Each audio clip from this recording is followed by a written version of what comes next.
Hello, everyone, and welcome to the ISC Squared New Jersey Chapter podcast, Unencrypted Chatter. Today, we're discussing how to approach building your strategy. I'm Richard Mendoza, one of your hosts, and a senior VCISO at Compass MSP, along with Aneta Klepeka. Hi, I'm Aneta Klepacka, and I am a member of ISC2 New Jersey chapter for over 8 years, currently working as a cybersecurity manager. Awesome. This episode will detail some specific steps you can take and help ensure you develop smart goals for your team and organization. We're thrilled to be joined by two dynamic leaders, Juan Morales, the CISO for a Fortune 500 company, and Michael Lebiedzinski, IT architect for a large manufacturing organization. Welcome, and thank you very much for joining us. Just real quick, and I'm sure our guests will say the same thing. Remember, the views and thoughts of folks on this podcast are their own, not necessarily speaking for an organization, but just like to get that out of the way. Just to kind of give you some background on Juan Morales. Juan Morales is a cybersecurity information technology professional with over 25 years of industry experience and proven success leading a broad range of global initiatives. Juan has led and distributed teams spanning North America, EMEA, and APAC in industries such as real estate, financial services, media, entertainment, and fintech. Throughout his extensive career, he has focused on reducing overall risk exposure, enabling business success by promoting sound and adaptive security practices. Juan holds a master's degree in cybersecurity from Fordham, was an adjunct professor at Sacred Heart University, teaching graduate level courses on security program management. Juan is also certified information security professional, several different distinctions, an absolute dynamic leader, and we're very lucky to have him here today. Michael Lebiedzinski is a lifelong IT practitioner, architect, and change agent. Over his long IT career, the constant theme has been leading significant IT transformations, delivering real business value, significantly reducing costs, and improving service delivery. His career spans across many industries, including life sciences, pharma, financial services, retail, healthcare, and global manufacturing. Absolute fantastic guy. We're very fortunate to have both individuals here today. So, Aneta, why don't you start us off? Yes, so Juan, let's start with you. What is the first step when you began to plan your annual strategy and vision for your organization? Yeah, well, thank you, Annette, for the question, Richard. Thank you for having me, Michael. Looking forward to the conversation together here. To start, as Richard said, these are my opinions and not of my employer, but happy to share my thoughts and my experience, in this session here. So, how do I go about setting an annual strategy? I think we can answer that in kind of two ways. I think it depends on where you are in the organization. I think someone who is coming into an organization brand new might have a different approach versus someone who's been in the organization already and either needs to reset or reassess the state of their security strategy. So I think someone coming in, certainly there is a longer learning period, right? Really understanding what are the risks exposure to the organization. Where is the business going from a operational perspective, meaning where is the business trying to take their own business strategy? What are their goals and objectives? Understanding where the business plays in terms of the regulatory landscape to really formulate and inform that security strategy. Things like a past cybersecurity assessment and this cybersecurity assessment all are great inputs into formulating that strategy. Even audits, internal audits, and external audit findings, all those are great sources of information. And so you take that and all that and make sure that whatever you're going to design and create is obviously in support of the business objectives. A security program or a strategy that's just not aligned to where the business is going is not going to be a successful one. It's not going to be well funded, well understood, or really able to realize the objectives of the organization. If I'm looking at it from the perspective of being an organization quite some time now, it's almost that revisiting, repausing, understanding what worked in the previous year, where do we need to adjust for where the organization is going, what changes has the organization itself gone through in the year or 2 years since the strategy was originally created, and adjust accordingly. I think either way, whether you're coming into an organization or you're reevaluating the strategy, one thing to note in my experience is that it's never set in stone. It's never created and said and done. You always have to refresh and analyze and look at the strategy essentially year over year. Michael, what is your thoughts on that? Yeah, I would just add on to what Juan was saying at the end there. I think really continuously evaluating your strategy against all changes, from a competitive perspective, commercial perspective, geopolitical, tariffs, right? You can look back in the last quarter. I think when Annette asked the question about annual planning, I immediately got a question mark on my head because we tend to do planning as an ongoing process because we're reacting to opportunities, we're reacting to threats. The conditions that may have been with us in fourth quarter of last year could be substantially different than where we are today, not only from protecting our enterprise, but also capitalizing on opportunities. That's fantastic. So, Michael, to kind of build on that and to continue on that theme, when I think of building an organization and I think of kind of putting your vision, no single person can make all that happen, right? You need other teams, you need other resources, you need other buy-in. How do you go about, working with other peers and colleagues and leaders to help not only push your vision forward, but kind of build a collaborative to say, hey, we're going to join forces and maybe get your things done, but also move my initiatives forward? Yeah. I think you first have to start with a compelling vision. I always think back to the story that Steve Jobs has told when he attracted the VP of Pepsi over to Apple. He closed the deal by saying, do you want to sell sugar water or do you want to change the world? You look at companies like SpaceX, right? You look at the command and control center in SpaceX. It's mostly people under the age of 30 that put in massive amounts of hours, not to launch rockets, but to make humans a multiplanetary species, right? So you really have to look at what that compelling vision is. And it's not the day-to-day tasks that you're achieving, but what is that overall mission that you're contributing to? So I think, that's one way to attract great talent, because great talent wants to overachieve. And so you can't, describe the job based on the job responsibilities and all the typical things. You have to show that vision. You have to explain, where we expect to take the company and how we expect to do that. And then you have to, recruit and hire, and most importantly, retain talented individuals to help you achieve that mission. Yeah, it's just adding to that, Richard. I mean, the theme that I take away from those statements is, those visionary leaders were willing to take risks. And I think even as we're building our own security strategies, especially when we're trying to build a kind of 2 to 3 year outlook, I feel that it's okay to be ambitious about what you hope to achieve. Now, it doesn't always turn out that way, right? And even a 3 year horizon sometimes is extremely dynamic, not only at the pace of technology changes from day to day, but the threats that we have to deal with as cybersecurity professionals. It's okay to set ambitious goals. You may not reach them, but it's okay to drive towards that North Star of more than just stability in a program. Like, how does you create a program that's going to create a differentiation for the organization, a competitive advantage? And I think it's great to be, like I said, ambitious in setting those goals, even if it might seem challenging. Technology might change that allows you to achieve those goals in a year's time, or there might be, a sudden influx in resources that will help you get those goals. And the flip side, sometimes it just doesn't happen, but this is why we always have to kind of, again, be flexible with our strategies. So they're not so set in stone that we can't change and adapt, but we can be very flexible and shift as the organization is shifting itself. Awesome. That's great. Michael, do you get feedback from other teams to pressure test your vision, and how do you approach them? Sure. You absolutely have to sanity check things. It's great to have a vision, but you try as best you can to make it achievable. That's the great thing about working with talented people is they all have a different perspective. They all have different experiences. They can help lead the way towards achieving your vision. Help you understand where the landmines might be.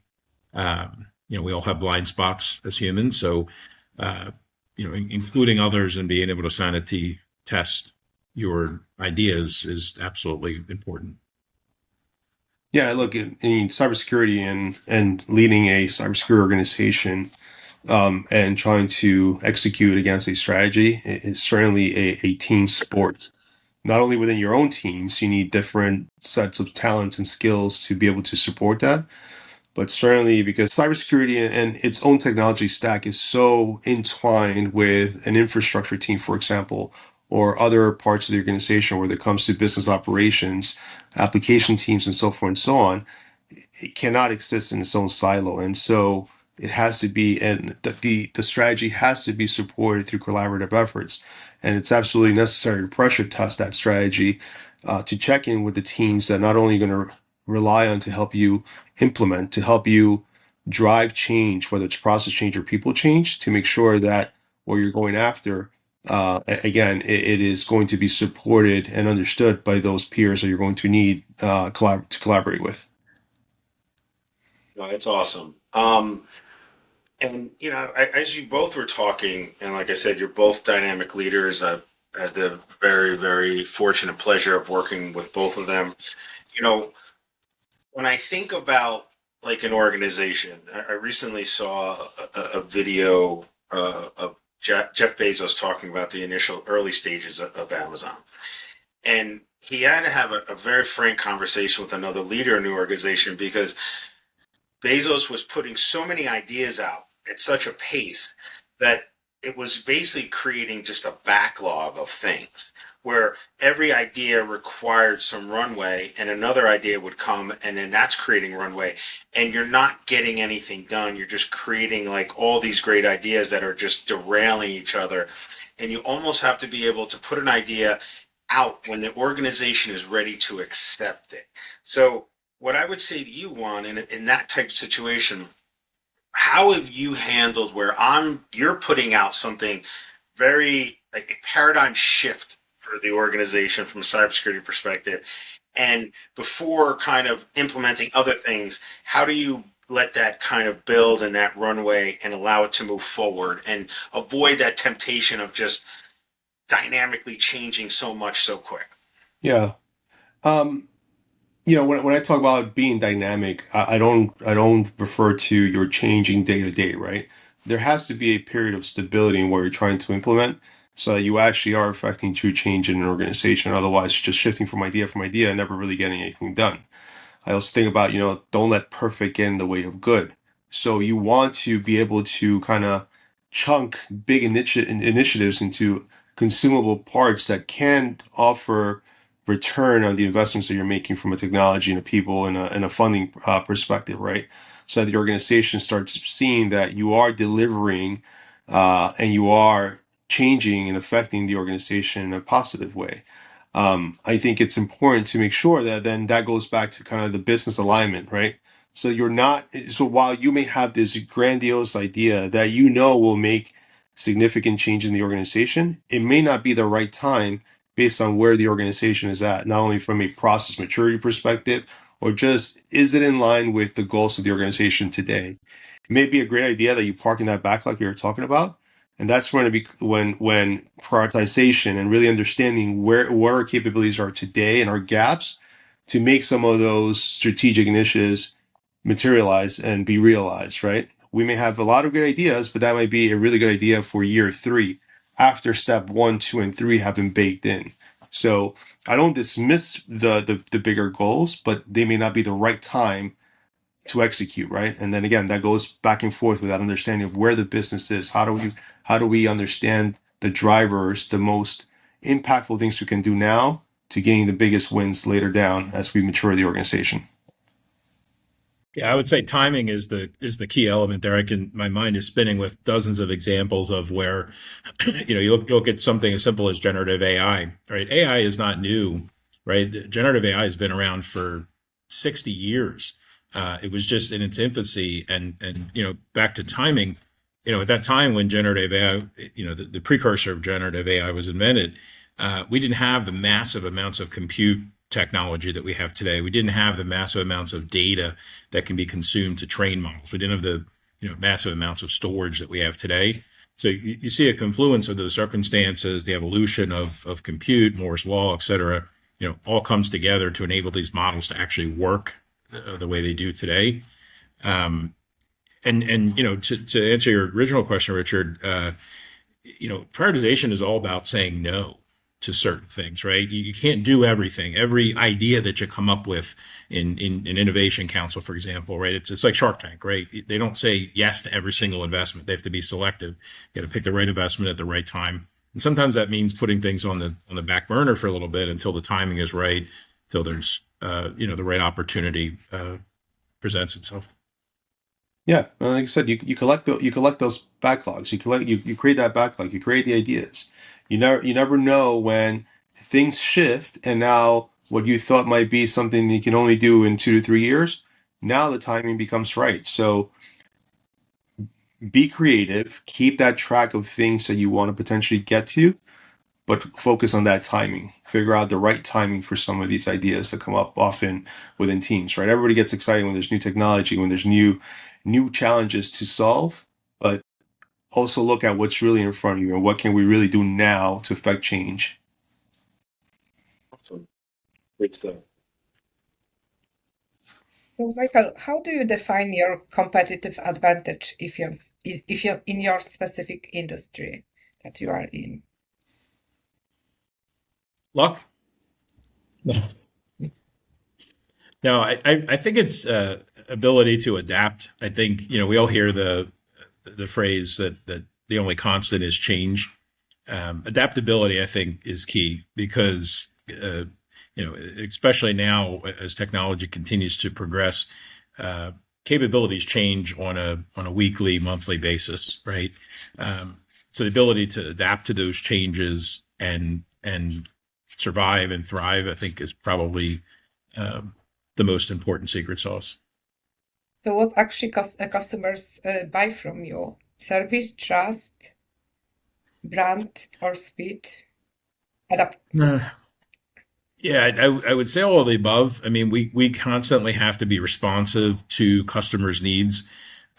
Customers aren't going to continue to just buy the same old product from us, right? They're going to continue to seek additional capabilities, additional cost effectiveness. They want to see that we're a long-term strategic partner and that we're continuing to invest, we're continuing to innovate. And at the end of the day, if we're not delivering value, they're not going to be our customer for very long.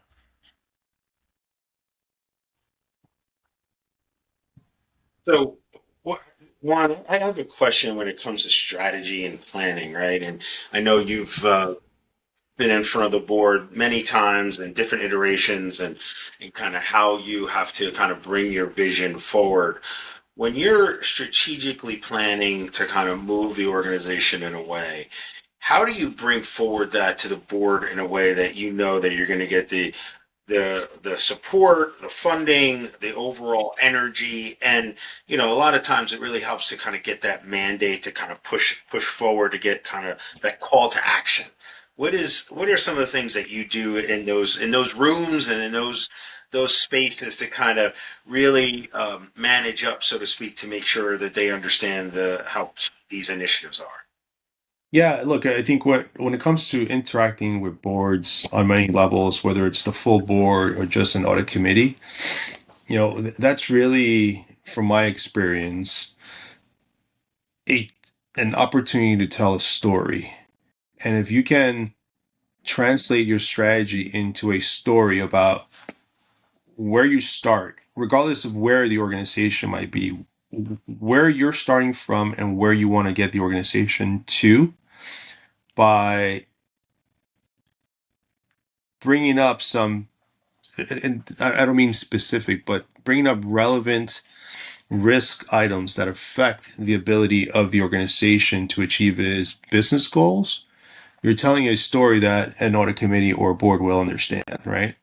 Now, audit committees have some technical representation, so they may understand, what incidents are and some of the stories that go around that are out there in the news about organizations getting breached and exploited and things like that.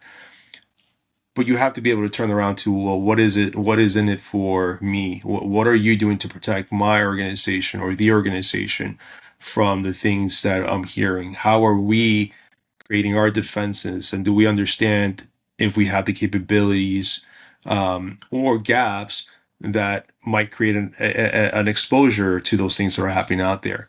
All that has to be framed into the story that aligns with the strategic objectives. So it's really bringing them through a story rather than here's a system that I want to implement and this is what the system does and this is how we're going to get our NIST score to whatever, because that is good for kind of an appendix kind of slide, if you will, right? If they want to go in and look at the actual technicalities of these things. But most of the time, they want to know that you understand the view of the organization and that you can walk them through a story that is believable and that they're willing to support in in helping you achieve your objectives from a strategy perspective.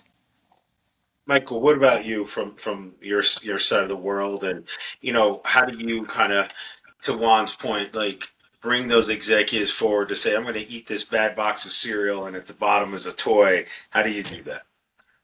I think it all comes down to business value. I mean, we constantly ask ourselves, does this provide business value? And if so, we should be able to articulate that business value in an elevator speech very quickly. What problem does it solve? Why are we doing this? I agree with Juan. It's not about the technology, and it's usually about the people. But the technologies are going to come and go. There's always going to be a next new widget that's better than the previous Yeah. widget that has this feature. That's a conversation we don't even really start with. It's really, what business value are we delivering? What type of investment is necessary to solve the problem that we're solving, whether it's an opportunity or it's a risk that we're closing. And you're never going to get to 100%, right? You're going to focus on, you break down risk into, what is the likelihood that this is going to occur? What is the impact? And what is my detectability, right? You get back to basics there and defining that. And, you have an adult conversation, like Juan said, you tell the story of, not the technology that you're implementing, but what problem does this solve? How does it protect the organization, or how does it enable the organization to exploit an opportunity? Yeah, and I try to support that with a focus on what are the capabilities that we want to gain or implement with the organization. I don't talk about exploitation of malware, but I talk about I want to make sure that the applications that we're creating are stable and they're not going to expose our client data or customer data to the outside world.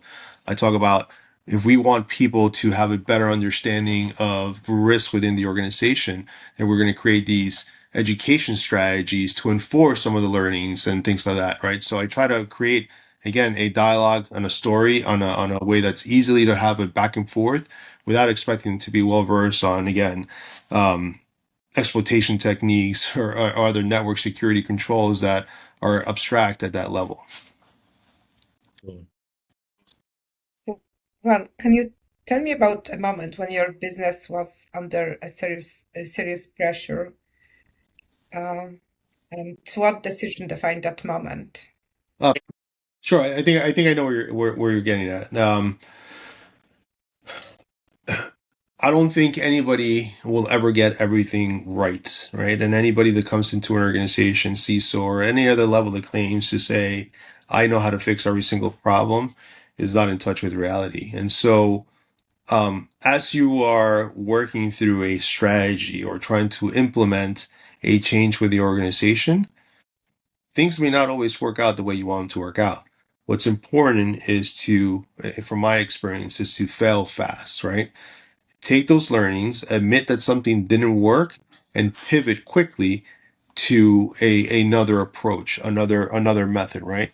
So that way you're not bogged into, I'm only head fast and doing it one way and this is the only way things can work, because that's not just the way things work all the time, right? We have to be able to just take opportunities, even when you're in situations where the decisions you made were perhaps not the right ones, not the appropriate ones. Take what those learnings are and then apply those learnings into a new solution that you'll come up with. It's okay, in my experience, to fail.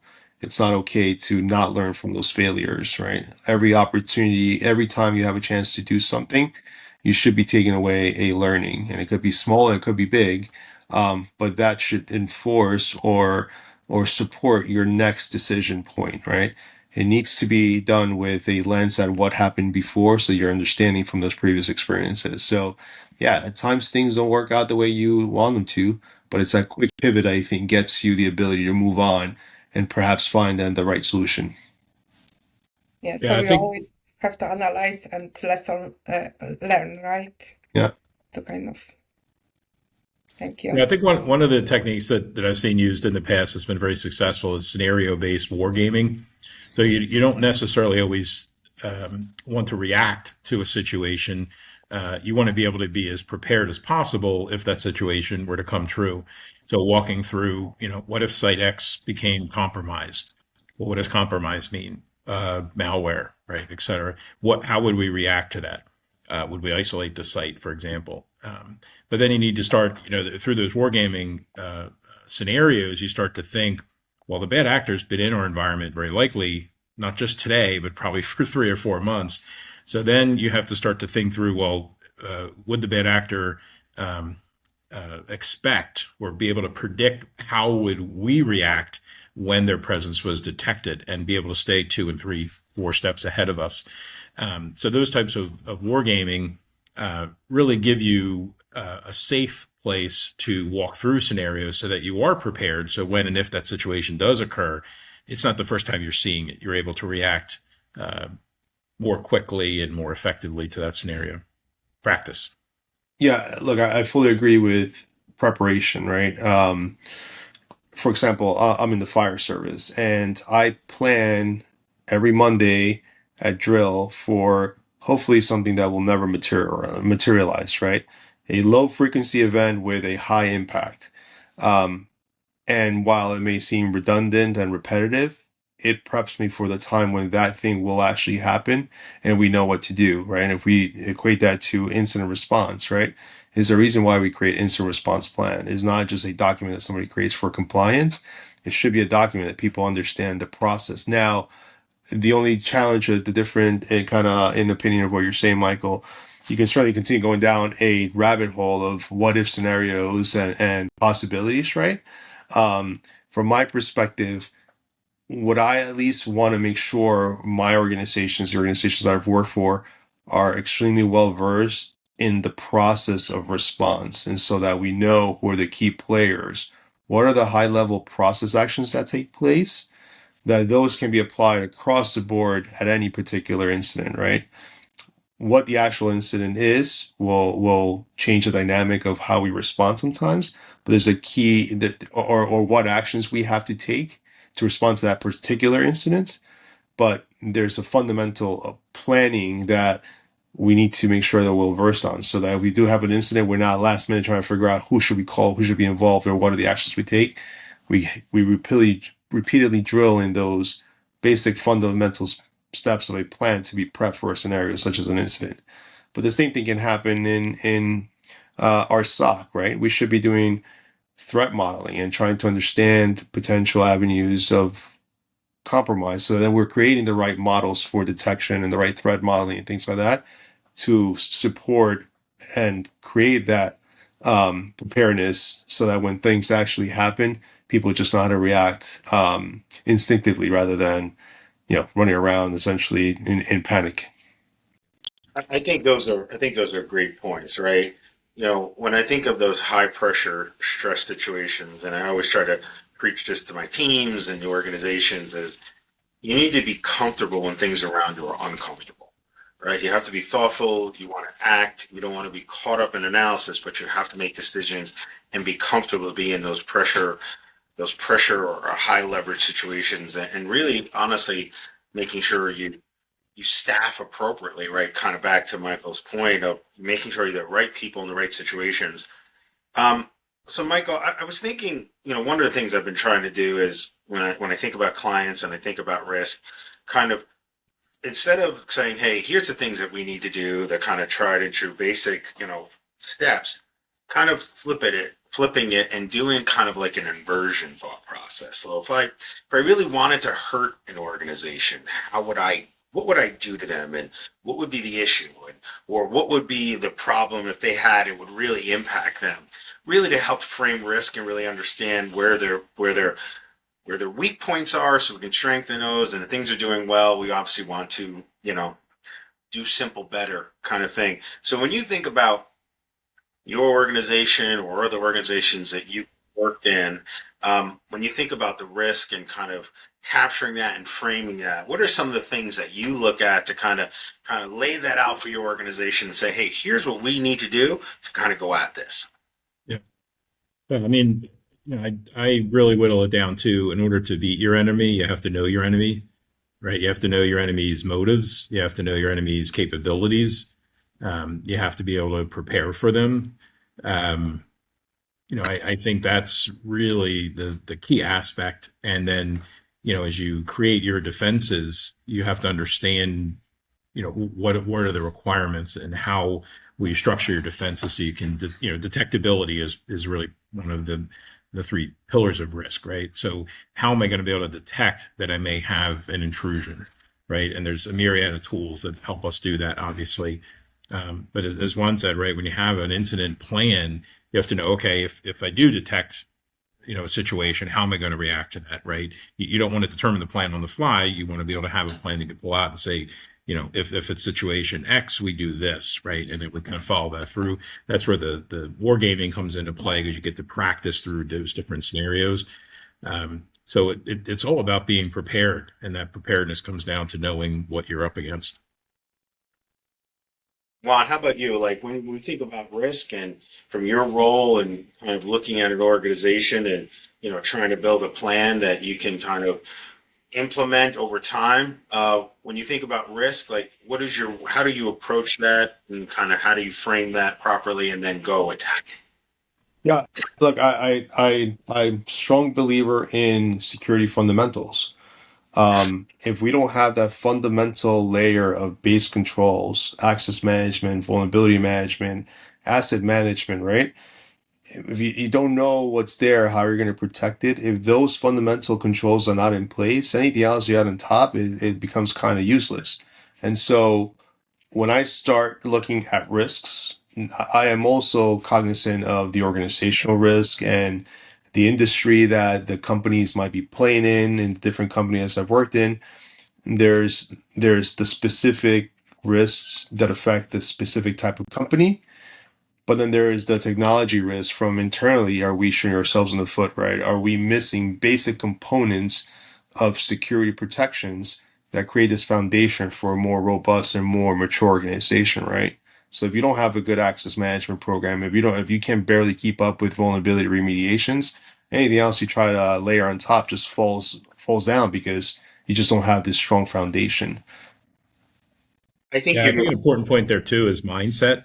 I've been with many organizations where they think security is a department, Yeah. or they think security is, that guy's job title. I think in order to be successful in the companies I've seen that have been successful, really instill security as a mindset, right? How do I make my code more secure, right? There's tools that allow you to do that, from static code analysis to security penetration testing, et cetera, right? When you look at the life cycle of creating software, we have sophisticated tools that enable you to do that, but those tools have to be implemented and supported, and you really have to follow them through with education so that everyone understands, down to each one of your software engineers and application developers, that security is something we embed into our software products, just like we embed reliability, just like we embed resiliency, just like we embed performance. Security is another one of those non-functional requirements that you must embed. It's not something that you make this, you create the software and then some other department over there tests it to make sure that it's secure. That's not a winning strategy. Yeah, Exactly.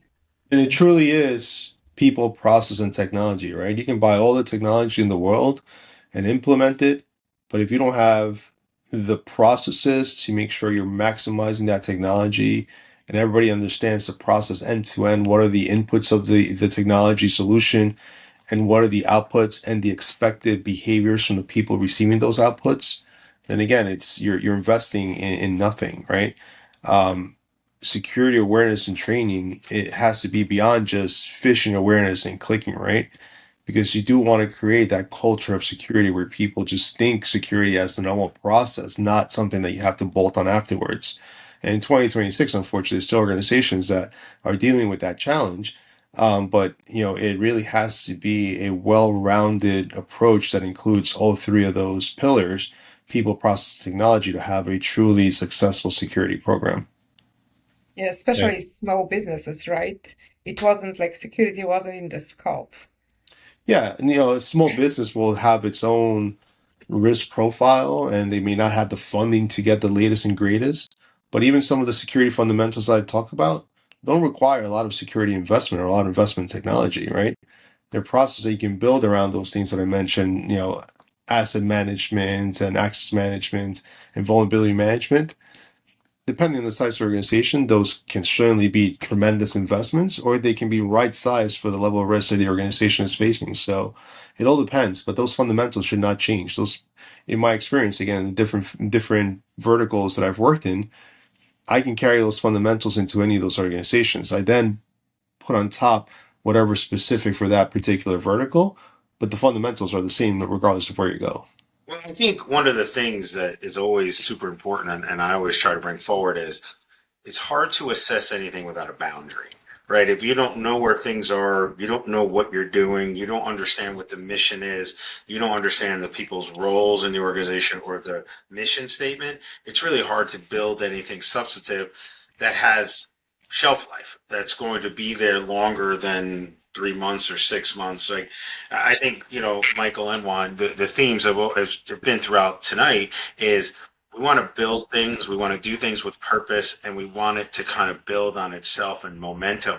I think without that, we start to get into a very ad hoc and very kind of, we're just constantly iterating, but we're not necessarily kind of moving forward.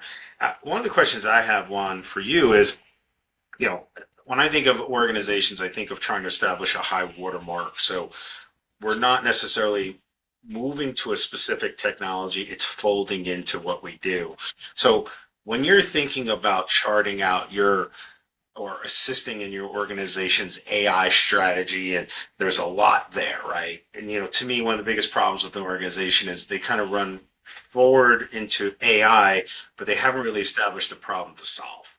So how do you help chart an organization's AI approach and then make sure that you're implementing appropriate security, governance, and really thoughtfulness about how that data is going to be utilized, transformed into something new? Yeah, look, I think from the AI perspective, right? I agree with Michael said before. The underlying fundamentals of AI technology are not new, right? Machine learning, that has been around for a while. I think what's changed now is sort of the marketing of what AI is and what it can do. But to your point, without the strong understanding of the problems you're trying to solve, AI may not be the right solution for what you're trying to solve in all cases. And it can certainly add value. I am not against AI technologies. Some people are like, no, we shouldn't do anything with it. I think it's a new technology that brings its own risks. Again, fundamentally, it's not a new technology, but the application, it feels different. It feels new. Um, the AI technology itself may bring its own specific inherent risks, but the problems that the technology is going to be put on top of are already in organizations, right? If you don't have the right governance around data and access, all the different integrations that people are going to want to do into technology, those are just going to be multiplied, those issues with AI technology. And so from a governance perspective, you can put governance and guardrails around the specific technology uses, but you can't forget about the governance on your data assets. And if that is also lacking, that is not going to be solved by AI governance, because you're just going to, like I said, you're going to be exacerbating the problem that you already have. So this is why it's important to look at risks and the organization in a lens that is not so much technology specific, but going back to those fundamentals of access control and understanding data and data governance, so that when new technologies get new technologies come to the market, AI is the start. I'm sure there'll be other iterations of these technologies or new things that we haven't even dreamed up again. The fundamentals were already in place there. So you're just adjusting for the technology rather than having to create this massive program for a new technology or supporting the technology. Yeah, I couldn't agree more. I look at AI as really an accelerator of uh, consequences, right? So for companies who have good data classification, who have good data governance, who have good curation of their data, AI represents a huge acceleration of the opportunity landscape for them. Um, Conversely, companies who don't, right? Thinking about it in terms of the haves and the have-nots, companies who have those deficiencies, um, they're not going to be able to exploit the capabilities of AI, or if they attempt to, it's going to, potentially go horrendously bad. So that's why I really see it as an accelerator. You're going to see companies that are able to leapfrog competitors in their industry because they're able to really exploit AI. I literally think we're at, if you think about it on a football field, or I guess we have to think about it in terms of basketball this month, right?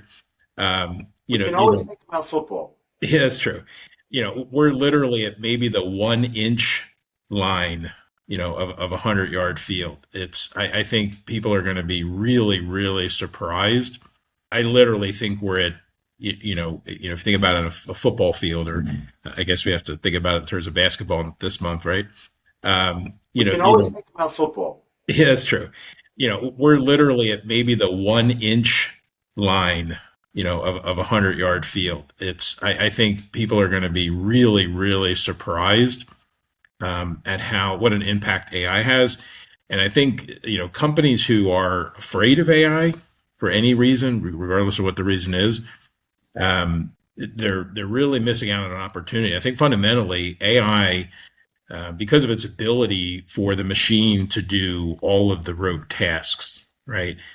I actually think it's going to be transformational for humanity, because when the machines are able to do all of those tasks that nobody wants to do digitally, what's left? What's left is what humans are really good at: thinking, communicating, logically, strategy, et cetera. We're not going to be constrained by having to do all of the manual work that machines are able to do for us. So I'm extremely bullish on AI, and like I said, I think we're just literally at the very, very beginning. And even the things we're seeing now are very transformational. But it's, buckle in, I would say. And Juan, I want to give you, obviously you're a huge hockey fan. I don't want us to talk about football. We want to make sure we're bringing hockey forward. I can't use AI to fix the Rangers. I mean, there's no saving that You team. can put So all the technologies together. We can't fix the Rangers right yeah, now. Anyway. or the Devils. If any Devils fans out there, you guys are in the same boat. But anyway, yeah. No, look, I'm excited about the possibilities with AI, and there's certainly, I think, some real applications of the technology today that are making a big difference. Certainly in healthcare, there's a lot of advances already and outcomes from using technology to solve some health issues that have been around for a while. Um, and I think again, I always think about where we are with AI technology today, liking it back to organizations adopting cloud computing, right? Everybody's freaking out about how could we put our data in the cloud, and it's going to be in a co-location site with other people, and how do we protect our data? Now we think about cloud computing as like, you're not in the cloud, like that's ridiculous. Like everybody should be in the cloud, right? I think we're going to get at some point where it's going to be the same thing with AI, and we're in that early stage right now. But we should take those lessons, I think, of cloud computing and the I think the fear that might have been there at first, to really understand the path to adoption and what were some of the challenges that we solved with cloud computing that I think are probably going to be some of the same challenges in AI. How we manage data risks, how we manage access, how we manage integrations. And AI is just going to help drive some of that. But I think the lessons are there. We just need to make sure that we understand the problem we're trying to solve so we have the right application of the technology. Yeah, I couldn't agree more. I think that the technology is always going to change, but the fundamentals have to be there. And whether it's the fundamentals of playing hockey, basketball, or football, right? If you don't have the fundamentals, it really doesn't matter about the technology, right? Um, I could give you 4 or 5 examples if I'm thinking of, but I think you get the point. Yeah, yeah. I think one of the things that, like, the thought of that is when I kind of come across those types of issues, how I try to frame it and tell stories is we're building sandcastles, right? If if one good wave comes in and knocks down what we're Right. trying to do or what we're doing, we really have no stability. We have no shelf life. We have no way to kind of move this forward. And sometimes you need to, but most leaders are building organizations that are tried and true, that have the capabilities to withstand and pressure tested against a myriad of things. So yeah, absolutely, I think both of you great insights. I'm sorry, Ned. I'm sure you wanted to jump in with a question. No, I just want to ask, where are you using AI today, Michael, and what would you never automate? Uh, Interesting question. So, I think like most companies, we're using AI, or, we started using AI as thinking of it as, Google Prime, right? Being able to ask it questions and get a generative answer instead of just a set of search results. Um, I think the smart companies are really taking it to the next level and kind of turning the table, and leveraging the expansiveness of the data and the sources that AI has access to, and really kind of turning the tables and having AI ask questions to solve problems. Right? You give it a particular context. You identify the role that you want AI to play, and much more interactive against the model. Um, I think most companies are starting to move into that second phase. Um, and the second question, I mean, the second part of the question again? What you will never automate? Yeah, so I do feel as though the next 10 years are going to be littered with companies who turn over uh, key decisions or key actions to AI without keeping a human in the loop of certain processes. So when I try to explain AI to folks who don't have exposure to it, I typically use customer service as an example, right? You know, AI has access to a huge amount of longitudinal data across customer service, right? When you call up, what do you hear? This call may be recorded for quality assurance purposes. Well, guess who is reading those transcripts, right? It's an AI, and it's learning very, very quickly, faster than we can learn um, about those interactions, right? But at least in the initial phases, I think you're always going to have the human in the loop, so that AI will make a recommendation on how to deal with a customer's request, and then a human will be able to look at that request and either thumbs up or thumbs down. And that thumbs up or thumbs down is actually a training opportunity, right? Because you're telling the AI, you're affirming the answer that AI recommended, or you're telling it, no, that's not what we want to recommend for the customer. And right, so now the AI will incorporate that back in. But I think when it comes to a certain classification of decisions, you don't want to relinquish the control completely to AI. You have to still have a human in the loop for some of those, at least currently. Now, maybe in the future, the AI gets even more intelligent to be able to make some of those actions, but specifically around agentic AI, I think that's a bigger concern. Yeah, I mean, I think about, I don't know why it popped out or popped in my head, I guess, but I guess it's the closest depiction to computers taking over and making decisions for us, 2001 Space Odyssey, right?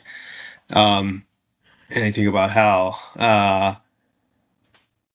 I don't know that I would ever say that there's nothing I wouldn't automate or that I would not let AI do.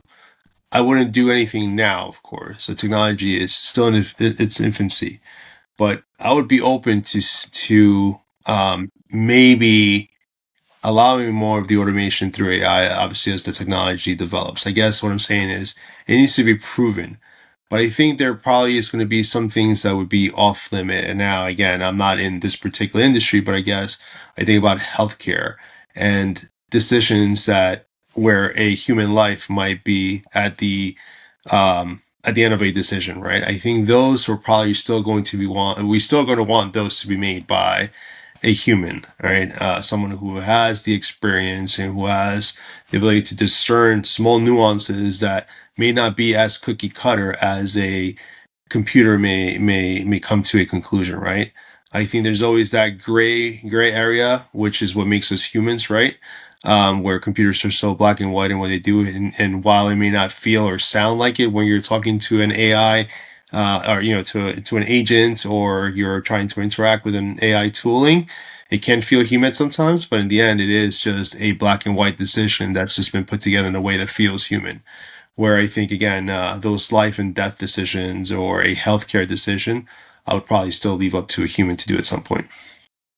Yeah, I agree. I think there's multiple examples, which used to be in fiction and unfortunately are now reality, where you see the bias, the human bias that is built into certain models. Yeah.